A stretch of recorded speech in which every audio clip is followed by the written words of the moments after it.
방황하며 날아다니는 무가 있습니다. 청소년 때 선생님을 찾아가서 선생님, 제가 도대체 누구입니까? 무가 맞습니까? 선생님이 하도 당연한 이야기를 해가지고 당근이지 이렇게 얘기했습니다. 나는 무인 줄 알았는데 내가 당근이구나. 내가 무냐 당근이냐 헷갈리면서 울면서 집으로 달려가서 할머니, 내가 무예요 당근이에요. 막 우니까 할머니가 오이야 오이야 오이야.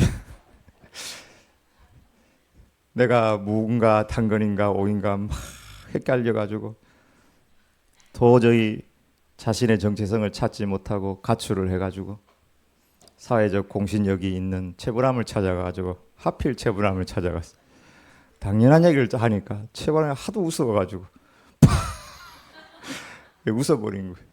그러니까 내가 당근인지 무인지 오인지 판지 헷갈려가지고 지금도 저렇게 방황하며 날아다니는 무가 되었다고 합니다. 자신이 누구인지 자신의 정체성을 찾지 못한다면 날아다니고 방황할 수밖에 없습니다. 내가 외향성의 스타일이다, 내가 내향성이다, 내가 장형 인간이다, 내가 가슴형 인간이다, 내가 우울질이다, 담즙질이다 하는 이런 기질을 뛰어넘는 우리에게 주어진 정체성은 우리의 기질보다도 더 근본적인 것입니다. 서양 철학자의 아버지라고 할 수 있는 소크라테스가 너 자신을 알아라 이런 얘기를 했는데요. 물론 그 의미 자체는 네가 모르는 한계가 있다는 너 자신을 깨달아라 하는 이런 철학적 질문이지만, 너 자신을 알아라는 그 말 또한 너 자신의 정체성을 깨달으라 하는 이 말에도 그대로 사용될 수 있을 것 같습니다.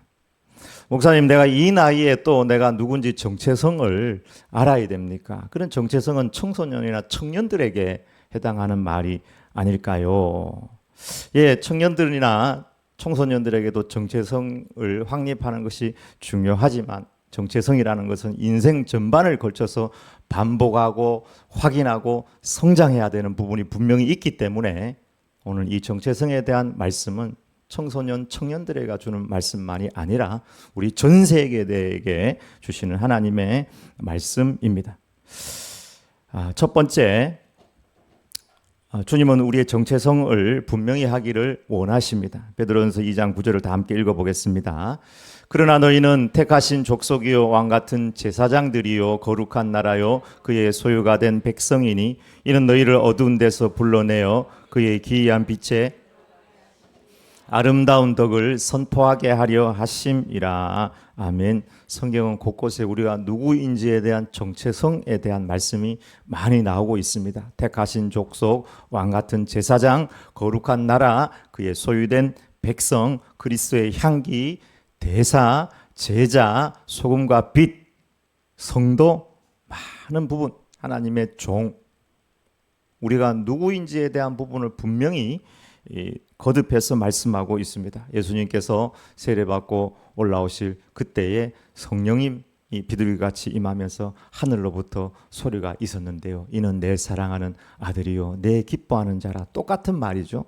부모가 자식을 바라보면서 너무너무 사랑스러운 눈으로 바라보면서 내가 너 사랑한다. 내가 내 기쁨이다.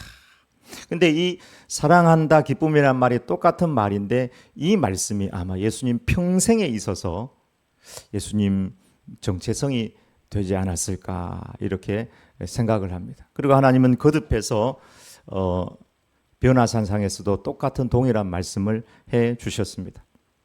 힘들고 어려울 때, 포기하고 싶을 때, 가난할 때, 정체성을 놓아버릴 그때에도 하나님께서 육성으로 음성으로 들려주신 성령님을 통한 그 음성을 가슴에 새기고, 그래, 내가 하나님 사랑 받는 자지, 내가 주님의 기쁨으로 살아야지.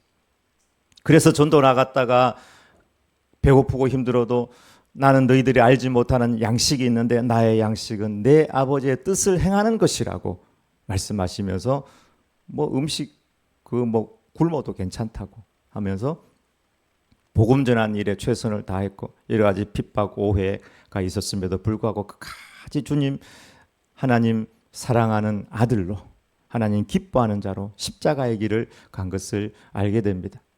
예수님께서 만약에 우리 시대에 사셨다면은 예수님이 좋아했을 찬양이 하나 있을 것 같아요. 어떤 걸 좋아했겠습니까? 나 주님의 기쁨 되기 원하네. 항상 그 찬양을 했을 것 같아요. 왜? 그 음성을 하나님께서 들려주셔서 예수님의 그 중심에 새겨진 정체성이 되었기 때문입니다. 하나님은 주의 종들에게도 힘들 때 그 정체성을 새롭게 하신 장면들이 많이 나옵니다. 에스겔에게는 인자야 내가 너를 이스라엘 족속의 파수꾼으로 세웠다. 에스겔 시대에도 너무 핍박이 강했어요. 그래서 세상 사람들이 너무 불신자들이 뻔뻔해서 불신자가 아니에요. 주님을 따른 사람들이 너무 뻔뻔하니까 하나님께서 그 얼굴을 금강석같이 해주고 너를 파수꾼으로 세웠다 하면서 그 정체성을 새롭게 했고 학계에게는 너는 나의 메신저다. 내 뜻을 전달하는 자다. 예레미야 시대에는 예레미야에게 너는 내 입이다. 보라 내가 내 말을 내 입에 두었노라. 그때 너무 거짓 선지자가 많았어요. 대부분 긍정적인 이야기를 했지만 대부분 다 하나님께서 하신 말씀이 아닌 것을 여호와의 말씀이니라 만군의 여호와의 말씀이니라 이렇게 전했던 겁니다. 그때 나는 여호와의 입의 말씀으로 하나님의 말씀만 전해야 된다. 그 내용은요 너무 부정적인 것이었어요. 바벨론 한 느부갓네살이 오면은 두 손 들고 항복해야 되고 그를 섬겨야 되고 우리는 포로가 돼야 되고 70년 동안 주권을 잃어야 된다. 이 말씀을 전해야 됐거든요. 근데 하나님께서 하나님의 말씀을 그대로 하기 위해서 내 말을 내 입에 두었다. 넌 나의 입이다 하는 말씀을 해 주신 겁니다. 여러분 우리가 정체성을 놓치게 되면 어떻게 될까요? 예, 맞습니다. 삶의 방향과 목적을 상실하게 됩니다. 어려움이 닥치면 우리의 본분과 목적을 내려놓게 됩니다. 그러나 정체성을 가지고 있으면 아무리 빗바람이 불었고 힘들고 어려워도 삶의 본분과 목적을 향해 달려갈 수 있습니다. 이 정체성은 우리 배로 치면은 어떤 목적이면서 방향키라고 할 수 있을 것 같습니다. 정체성을 상실하게 되면 난관이 오면은요, 내가 누구인지 하나님께서 주신 정체성이 없기 때문에 자기 비하를 해요. 자기 비하는 동시에 남과 비교하면서 열등감에 빠지거나 우울감에 빠지고 상실감에 빠지기도 합니다. 그래서 관계가 불안하고 갈등을 일으킵니다. 정체성이라는 말은 어떻게 보면 내 역할과 할 일인데 정체성을 상실하게 되면 할 일을 하지 않습니다. 그리고 하지 말아야 될 일을 하는 거예요. 월권을 합니다. 여러분 의사 선생님들이 가장 힘들어하는 분이 누군지 압니까? 의사 선생님 앞에 와가지고 의사 선생님을 가르치는 사람입니다. 어디 무슨 이야기를 듣고 왔는지 그 사람이 이렇다고 이야기하는 거 자꾸 어디 유튜브 보니까 어떻다 그러고 우리 엄마의 외삼촌의 친구가 있는데 그 사람이 이렇게 얘기했다 그러고 근데 그 자기 확신 속에 그렇게 사는 거죠. 이게 영적으로 그렇게 되면 너무 힘든 거예요. 새벽에 얘기했던 것처럼 리플리 증후군 같은 거예요. 이 영적인 리플리 증후군에 빠지면 거짓말하고 안 되는 것들도 다 그게 진짜라고 믿는 거예요. 목회를 해도 이런 사람을 만날 수 있습니다. 미국에서 목회하시는 분 이야기입니다. 미국 교회는 미국에 있는 한인 교회들은 전국에 있는 교회 교인들이 다 모이는 거예요. 작은 교회 교인도 오고 큰 교회 교인도 오고 이런저런 교단을 초월한 사람이 다 모이니까 거기 특징들이 다 나타나는 거예요. 가장 힘든 교인이 누구냐? 오래 믿고 신앙 훈련을 많이 받은 사람이 힘들다는 자기 생각에 꽉 사로잡혀 가지고 자기가 목회 전문가라 가지고 가르치려 들고 왜 이거 안 하느냐 저거 안 하느냐 의사 선생님 앞에 와가지고 이것저것 간섭하는 거하고 똑같은 것이죠. 여러분 우리의 정체성은 무엇입니까? 가장 중요한 우리의 정체성은 하나님의 자녀입니다. 너는 내 사랑하는 아들이요 내가 너를 기뻐한다. 우리 하나님의 자녀 그리고 하나님 앞에 충성해야 될 사명자고 우리는 거룩하고 영화로운 존재라는 사실입니다. 우리의 뿌리 우리의 정체성을 한번 돌아보면서 우리 정체성이 흔들리지 않는 직분자로 다시 한번 서시길 주의 이름으로 축원합니다. 두 번째, 맛을 잃은 소금과 숨은 등불이 되지 말라고 우리 주님께서 말씀하셨습니다. 13절부터 15절까지의 말씀을 다 함께 읽어보겠습니다.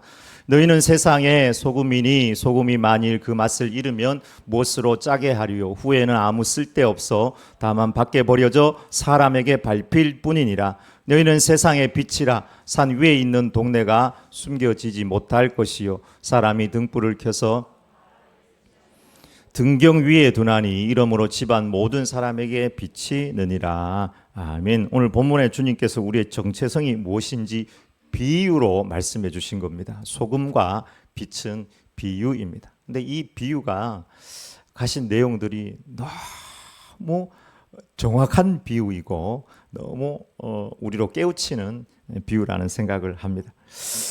주님은 우리에게 소금이고 빛이다 이렇게 말씀하셨지 빛이 되라 소금이 되라고 이렇게 말씀하지 않으셨습니다. 영어 성경으로 보면 더 분명해지는데요.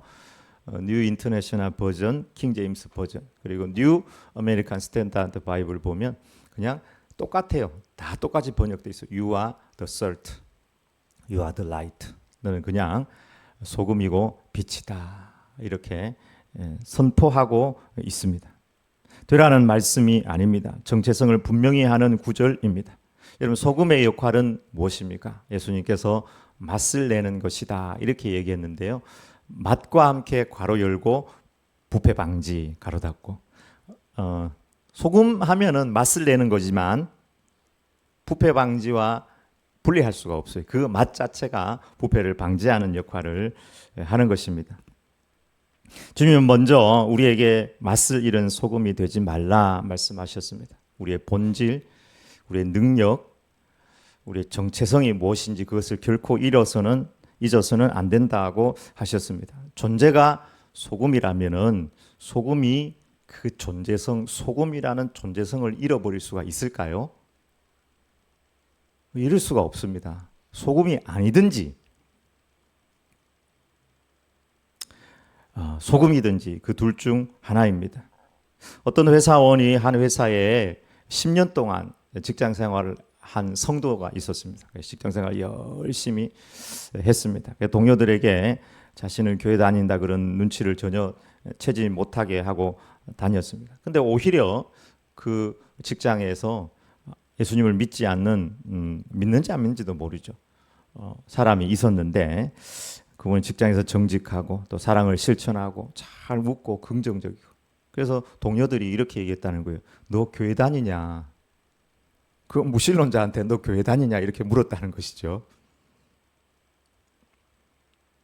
우리의 정체성은 기질과 성격의 어떠함을 뛰어넘는 더 본질적인 부분이 확실합니다. 여러분 소경의 결정은 너무 작습니다. 너무 흔하기도 합니다. 그러나 그 역할은 너무나 큽니다. 여러분 세상에 소금이 없다고 한번 생각해 보십시오. 당장 오늘 점심부터 문제가 생길 것입니다. 소금 없는 김치가 나올 것입니다. 소금 들어가지 않는 국이 나올 것입니다. 애미야 국이 싱겁다. 소금 없는 반찬들이 앞에 펼쳐질 것입니다. 계란을 먹는데 소금이 없습니다. 소금 없는 세상을 한번 생각해 보십시오. 상상하기 힘이 듭니다. 소금 자체도 마찬가지입니다. 소금이 맛이 없다면 어떻게 될까요? 예수님께서 사실은 이 메시지를 하기 위해서 소금과 빛의 비유를 들었다고 할 수 있습니다. 소금이 만일 맛을 잃어버린다면 아무 쓸데가 없다는 겁니다. 여러분 소금 맛을 잃은 소금 여러분 뭐 하겠습니까? 그 장식하겠습니까? 그걸로 뭐 공예품을 만들겠습니까? useless 아무 쓸데 없어서 사람들에게 버려져 밟힐 뿐이다. 우리의 정체성, 우리의 본질을 잃어버린 크리스찬 아무 쓸데가 없다는 거예요. 그건 교회에서도 마찬가지고 세상에서도 마찬가지고. 맛을 잃은 소금은 아무 쓸데가 없다는 거예요.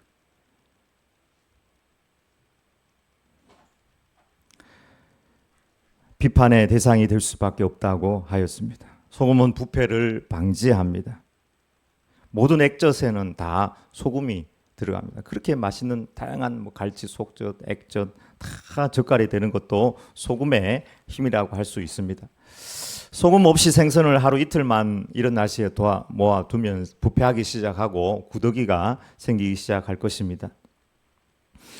소금은 녹아 없어지지만 또 눈에 보이지 않지만 결코 세상과 타협하지 않습니다. 부정과 거짓, 불의와 타협하지 않습니다.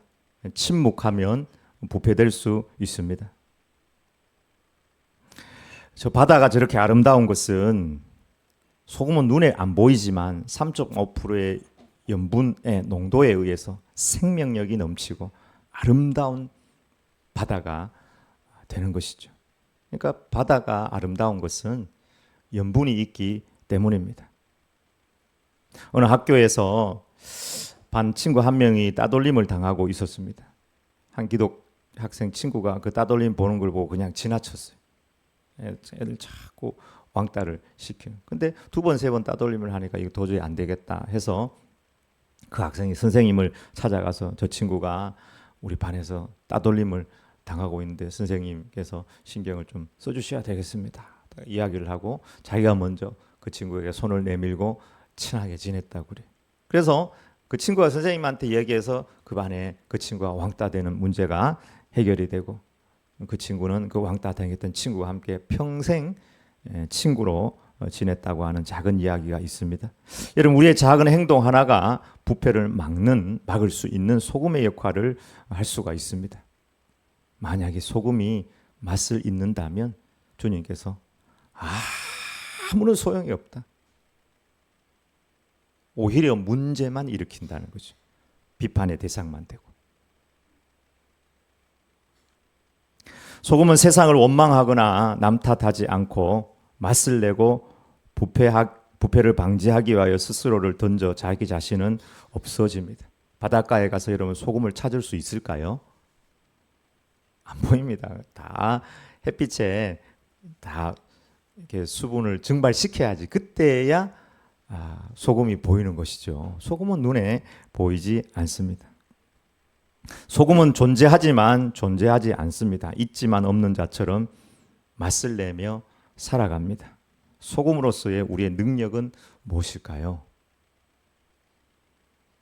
예수님께서 소금이란 비유는 맛이라는 말씀을 하셨고 부패 방지라는 말씀을 하셨는데 그 능력은 무엇일까요? 진짜 맛은 무엇일까요? 저는 그것은 사랑이라고 생각합니다. 이기적인 세상, 부패하는 세상 속에 들어가면 다 공의는 땅에 떨어지고 미움과 아픔, 고통이 있는 그곳에 들어가서 예수님의 십자가 붙들고 복음 붙들고 사랑으로 살아내는 그 삶이 맛을 내는 삶이고 소금의 삶인 줄 믿습니다. 두 번째, 주님은 우리에게 빛이라 분명히 말씀하셨습니다. 주님은 빛을 통하여 세상의 모든 것들이 드러난다고 하였습니다. 숨겨진 등불이 되어서는 안 된다고 하였습니다. 여러분, 빛이 숨을 수 있을까요? 빛은 결코 숨지 못합니다. 숨은 빛이라는 것은 존재할 수 없습니다. 사실은 소금과 빛에 대한 말씀을 하시고 정체성을 주님 말씀하시면서 이것이 아니면은 아니라는 이야기를 했을 수도 있습니다. 아무런 소용이 없다는 거예요. 숨은 등불은 불이 아니라는 것이죠. 사람이 등불을 켜서 말 아래 두지 아니하고 등경 위에 두나니 이로써 집안 모든 사람에게 빛이 느니라. 오늘날 많은 사람들이 신앙을 너무 개인화하고 세상 속에서 숨어 버리려고 합니다. 그러나 여러분, 빛은 그 자체가 목적이 아닙니다. 빛은 하나님을 보게 하고 세상을 보게 하는 역할을 합니다. 한 자매가 식당에서 식사를 하면서 늘 손을 모으고 기도를 하였습니다. 직장에서 이렇게 손을 모으고 기도를 하는데 여러분은 식사기도 평균이 몇 초 정도 된다고 생각합니까? 주님 감사합니다. 잘 먹겠습니다. 한 2.5초에서 3초. 오늘 한번 다른 사람 기도하는 거 한번 보십시오. 길면 5초. 그분은 한 10초 한 것 같아요. 제가 아는 사모님 한 1분쯤 합니다. 식사 기도를. 제가 지금까지 신앙생활하면서 식사 기도를 혼자 이렇게 하는데 1분 가량 식사 기도하는 분은 그분 처음 봤는데요. 저 어디 밖에 나가서 식사하더라도 식사 기도를 합니다.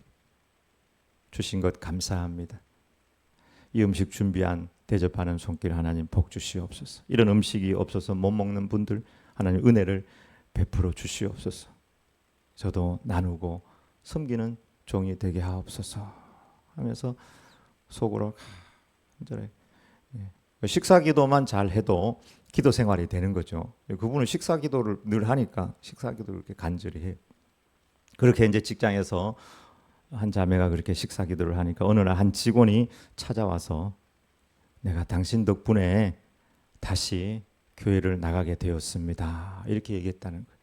당신의 그 기도하는 모습에 저 믿음이 있구나. 저렇게 믿음을 가지고 하나님을 섬기는 사람들이 있구나 하는 것을 깨닫게 되었다는 것이죠. 저기 나온 사진 노란 옷 입은 사람은 배우 이재훈이고 앞에 있는 사람은 유준열입니다. 유준열은 예수 믿는 사람이에요. 개신교인이더라고요. 찾아보니까. 근데 저게 이제 몇 년 전에 외국에 나가서 뭐 음식을 먹는 그런 프로그램인데요. 그때 유준열이 음식이 나왔는데 공영 방송인데 기도를 한 것이죠. 근데 이제 이재훈은 예수님을 안 믿으니까 그리고 방송이니까 그냥 피자를 그냥 먹은 거예요. 그 앞에서 자기하고 같이 방송하는 애가 먼저 기도를 하니까 자기도 모르게 피자를 먹다가 피자 먹는 상태에서 기도를 이제 하게 된 것이죠.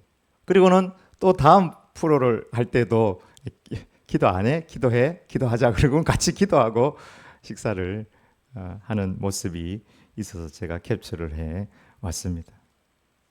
여러분 아무리 작은 빛이라도 그 빛은 어둠 속에서 사람을 인도하는, 사람을 보게 하는 도구가 될 수 있습니다. 특별히 주님은 이 빛은 착한 행실이라고 그렇게 적용하였습니다. 이같이 너희 빛이 사람 앞에 비치게 하여 그들로 너희 착한 행실을 보고 하늘에 계신 너희 아버지께 영광을 돌리게 하라.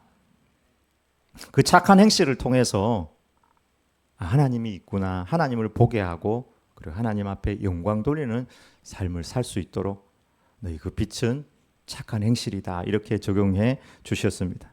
여러분 세상에 많은 빛의 종류가 있습니다. 집에 돌아가면 가정에 빛이 있고 천정에 빛이 있고 가로등이 있고 클럽에 화려한 사이키 조명이 있고 야구장에 야간 조명이 있고 건물을 드러내는 외부 조명들, 우리가 타는 차에도 다 빛이 있고 조명이 있습니다. 그러나 주님은 우리가 빛인데 그 빛은 믿음을 가지고 사랑 가운데 선을 행하는 것이다. 그래서 그 빛을 통해서 세상을 밝히고 하나님께 영광을 돌리게 하고 하나님을 보게 하라. 하나님을 보게 할 수 있는 빛으로 살아가라. 이렇게 말씀하셨습니다.